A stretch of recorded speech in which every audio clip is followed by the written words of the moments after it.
Halo insan Dikti Saintek, kembali lagi di podcast Dikti Saintek Menyapa. Ruang dialog yang menghadirkan cerita dan kebijakan inspiratif dari Kementerian Pendidikan Tinggi, Sains, dan Teknologi Republik Indonesia.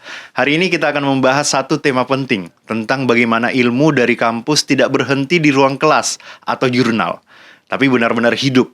Bagaimana sosok pengajar atau dosen dapat berkarya menyentuh masyarakat dan menciptakan perubahan nyata.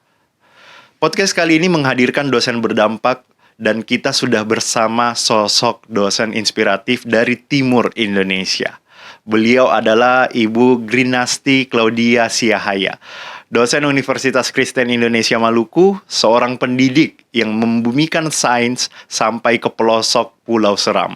Mengubah tantangan menjadi inovasi, menghadirkan teknologi pengering sagu bertenaga surya, dan memberdayakan masyarakat Desa 3T melalui program Kosa Bangsa dari Kemdikti Saintek.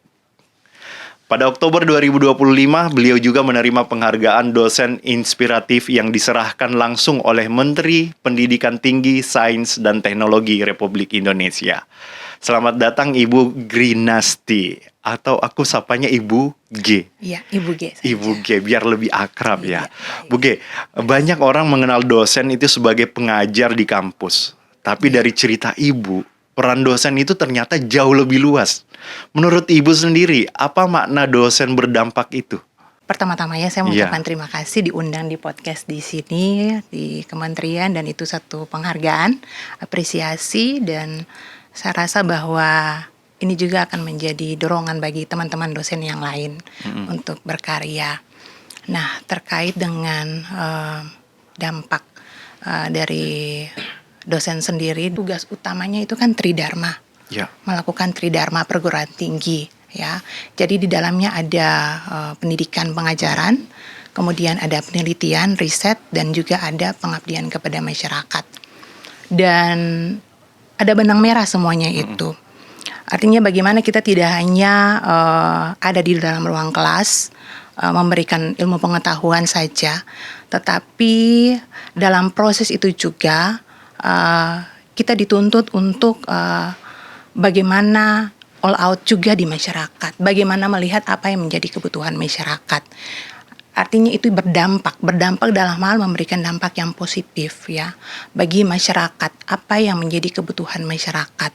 Itu yang dituntut oleh kita sebagai dosen. Memang sejauh ini yang kami lihat belum banyak juga yang melakukan itu. Artinya mungkin mereka masih merasa nyaman dengan ada di dalam ruang kelas, tetapi tidak masih banyak juga dosen yang benar-benar melihat itu menjadi satu, mau bilang lifestyle mungkin ya seorang dosen itu ya, title artinya jabatan gitu ya. Kemudian kalau dosen ada yang cintanya di meneliti, ada cintanya untuk melakukan pengabdian, itu juga sebenarnya lifestyle mereka gitu. Mereka nyaman dengan itu.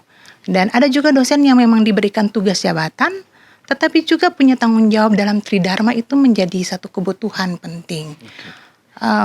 Dan yang tadi saya bilang bahwa apa yang menjadi masalah di masyarakat itu yang harus kita jawab itu, dan itu tidak mudah. Berarti yang berdampak itu adalah yang memberi solusi bagi masyarakat. Iya. Oke. Jadi kita dengan segala ilmu pengetahuan kita, dan kalau cuma dari kita sendiri itu tidak bisa. Kita harus berkolaborasi. Jadi Ibu memilih Desa Anggar di Seram bagian timur. Ya. Nah, ini kan wilayah 3T, Bu. Iya. Dengan tingkat kemiskinan ekstrim. Iya, benar sekali. Dan aksesnya juga pasti tidak mudah. Iya. Bahkan butuh hampir 2 hari untuk bisa sampai ke desa tersebut. Pada saat memilih itu, apa pertimbangannya Ibu, dan kondisi pertama yang paling mengena di hati Ibu itu saat tiba di Desa Anggar?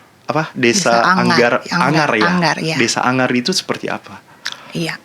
Jadi memang di Kosa Bangsa itu kan kita diwajibkan untuk memilih lokasi 3T, kemudian yang kemiskinan ekstrim tadi, dan juga kebencanaan. Nah, kemudian saya lebih memilih yang 3T dan kemiskinan ekstrim. Gitu. Ketika saya lihat SBT Seram bagian timur. Sebenarnya saya mau memilih yang lebih jauh lagi, misalnya Maluku Barat Daya, di pulau-pulau terkecil itu. Tetapi karena di anggaran itu hanya 20% untuk perjalanan. Oke. Iya, jadi akhirnya kami pikir-pikir, oh tidak, kita cari yang di Seram karena pengalaman yang kami lakukan sebelumnya juga itu cukup jauh, jadi kami pikir kita ambil di sini. Bayangan kami adalah itu bisa diakses gitu, karena kami juga belum pernah ke situ. Nah, kami mencoba karena di Kosa Bangsa itu kan harus ada perguruan tinggi pendamping. Kami kan perguruan tinggi pengusul, jadi ada kolaborasi antar dua perguruan tinggi. Jadi saya, teman saya, Ibu Lia Januarin, kemudian Ibu Wilma, kami dari UKIM. Kemudian karena saya bidang teknologi pangan, jadi saya lebih melihat pada potensi pangan lokal yang ada di wilayah itu. Nah, kemudian kami coba mencari perguruan tinggi yang di atas kami, karena kami klaster Madya, maka di atas kami itu mandiri atau utama, dan kebetulan Unpati adalah perguruan tinggi mandiri gitu. Kalau ambil dari luar risiko juga biaya perjalanan, jadi kami cari dari Berarti Unpati. berkolaborasi lah keduanya iya. ya. Dan setelah tadi yang masuk pertama kali melihat itu, bagaimana sih prosesnya Bu, sampai ya udah kita di desa Angar ya? Iya, jadi ketika kami cari, artinya kita cari dulu pendamping gitu, supaya kita bisa menyatukan persepsi kita, apa yang mau kita lakukan gitu. Nah, ketika kami sodorkan, kami bilang kami mau ambil dari wilayah Seram. Kemudian dari pendamping, oh iya, bagaimana kalau kita ke SBT saja? Saya bilang iya, karena memang di situ juga wilayah untuk kemiskinan ekstrim gitu. Dan kami akhirnya menemukan, kami coba mencari, akhirnya mendapat satu desa, yaitu Desa Angar. Angar ya, dan desa ini juga sudah pernah dilakukan intervensi oleh salah satu dosen kami ini juga, maaf salah satu pendamping kami gitu. Tapi sudah cukup lama. Nah, kemudian mereka, dan di situ penghasil sagu yang cukup banyak. Berarti pada saat melihat ke sana, akhirnya Ibu menemukan bahwa sagu ini jadi salah satu produksi utama yang mereka lakukan ya? Iya, jadi memang kita belum ke sana, jadi kita searching, kita minta nomor telepon, Jadi kita wawancara by phone itu untuk terkait dengan mitra, kepala desa, kemudian bukan hanya kami ada 2 mitra kalau di Kosa Bangsa. Jadi mitra produktif itu yang UMKM itu, kemudian satu dari Posyandu Kenari. Baik. Nah, Ibu, kita penasaran nih, Ibu dan tim kan itu berhasil menghadirkan teknologi pengeringan sagu yang solusi yang dulu biasanya sistem konvensional, terus pengeringan sagunya juga tidak higienis, bergantung cuaca. Nah, lahir inovasi kabinet hybrid Kosa Bangsa. Nah, boleh Ibu ceritakan nggak seperti apa sih prosesnya sampai lahir teknologi ini gitu? Oke, baik. Jadi jadi ketika setelah kami selesai wawancara, apa yang jadi masalah, kami dapat ternyata mereka mengeringkan secara manual gitu. Jadi tepung sagu basah itu mereka buka di terpal gitu, di tanah gitu aja, lalu dikeringkan berhari-hari gitu. Nah, risiko kontaminasi, kemudian ternak kan cukup banyak tuh, lalu lalang dan segala macam.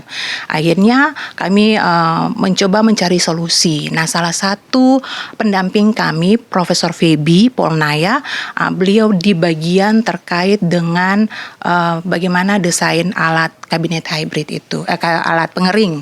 Nah, lalu kami mencoba, karena mereka punya masalah juga adalah listrik. Jadi di sana itu listriknya nyala 12 jam doang, dari jam 6 sore sampai jam 6 pagi. Jadi di pagi sampai sore itu listriknya mati, padahal itu waktu orang untuk produktif, beraktivitas, bekerja. Jadi UMKM-nya mandet gitu, nggak jalan kalau listriknya mati gitu. Karena listriknya baru nyala kalau mataharinya nggak ada. Iya, gitu. Jadi ekonomi mereka ya udah, UMKM-nya nggak jalan dengan baik. Itu salah satu inovasinya, kelebihan dari inovasi yang dilakukan adalah menciptakan alat ini menggunakan teknologi pakai sumber dayanya tenaga surya itu ya. Iya. Nah, itu bisa terjadi juga, tentu tadi Ibu sudah bahas ya tentang kolaborasi lintas kampus, lintas disiplin, berarti Ibu dari multidisiplin ilmu. Ibu dari teknologi pangan dan gizi ya. Terus pendampingnya dari orang teknologi pangan tapi bagian teknik mesin. teknik mesinnya Iya, untuk menciptakan iya. alat itu sendiri. Iya, tapi dengan ada satu lagi dari program studi fisika yang terkait dengan panel surya ini, Oke. gitu. Jadi bagian instrumen. Jadi kita nggak saling kenal, tapi cuma datang kunjungi, mau nggak sama-sama kolaborasi. Gitu. Nanti di situ kolaborasi akhirnya lintas disiplin, Iya. akhirnya muncullah inovasi ini. Iya, Nah, benar sekali. selanjutnya seperti apa tantangan terbesar saat ini kan teknologi, Iya. teknologi Iya. ingin diperkenalkan Iya, nih ke desa. iya, sip. Apa sih tantangan terbesarnya untuk membawa teknologi ini gitu? Bukan soal membawa saja, membuatnya juga. Oke. Karena yang teknologi di lab yang milik profesor ini kan masih kecil, skala kecil gitu, yang cuma segini. Kita buatnya yang sudah skala home industry kecil lah gitu ya. Lalu alat yang kita coba buat ada yang nggak jadi, diganti lagi, ganti baterainya, ganti lah inverternya, ganti yang segala macam yang tadi Bla bla bla, banyak dananya banget ya. yang sudah dianggarkan. Aduh, ini bagaimana, karena ini pertama kali membuat yang besar gitu, yang Oke. besar, dan puji Tuhan selesai dalam waktu singkat. Dana cair Oktober, November sudah harus turun, dalam 1 bulan kita all out membuat mesin itu. Dan cukup berat, bawa dengan mobil trek itu butuh waktu yang tadi 2 hari sampai ke sana. Luar gitu. biasa ya. Tapi yang paling menarik ini Bu, ada pengabdian ini kan tidak cuma memberikan alat, Iya, tapi sampai menghasilkan produk turunan. iya, siap. Turunannya Sajako, Sajako. iya. Sajako itu apa? Sagu jahe kosa bangsa.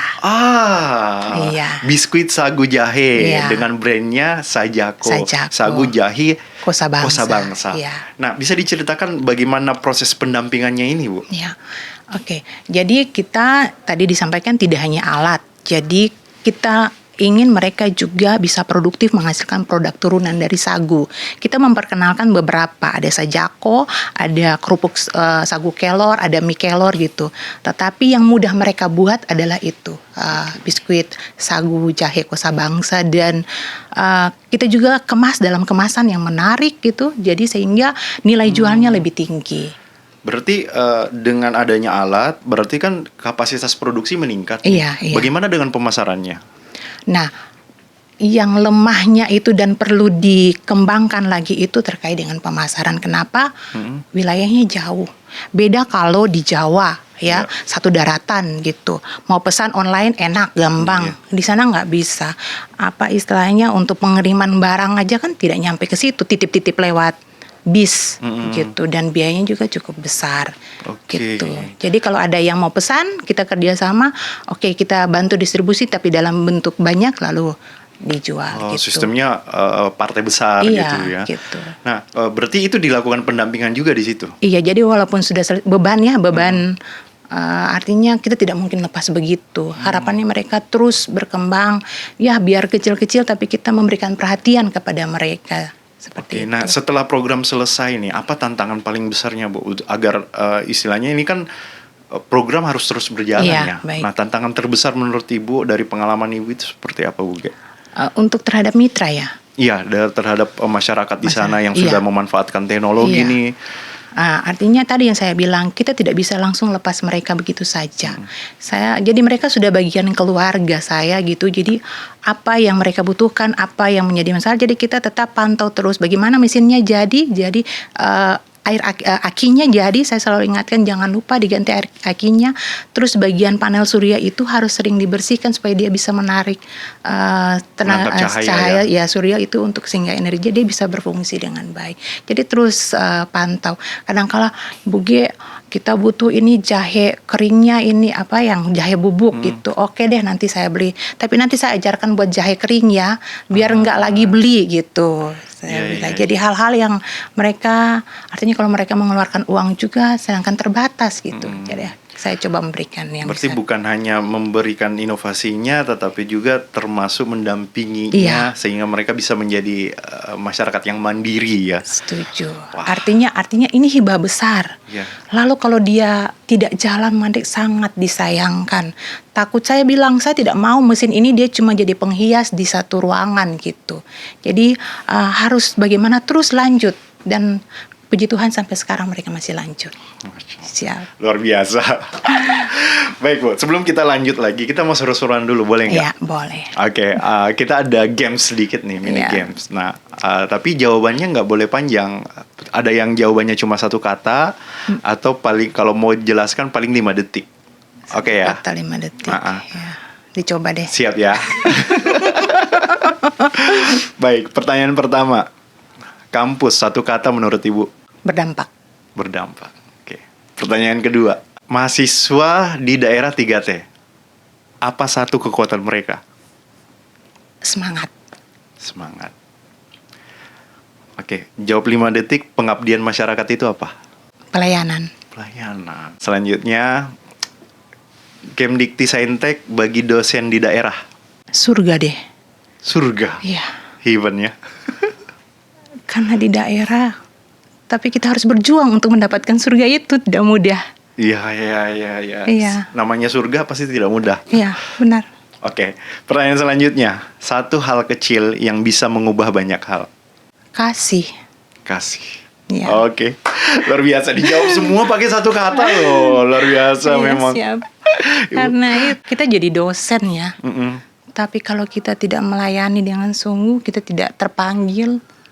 Nah, ini Sama jadi aja. pertanyaan saya, Bu Ge.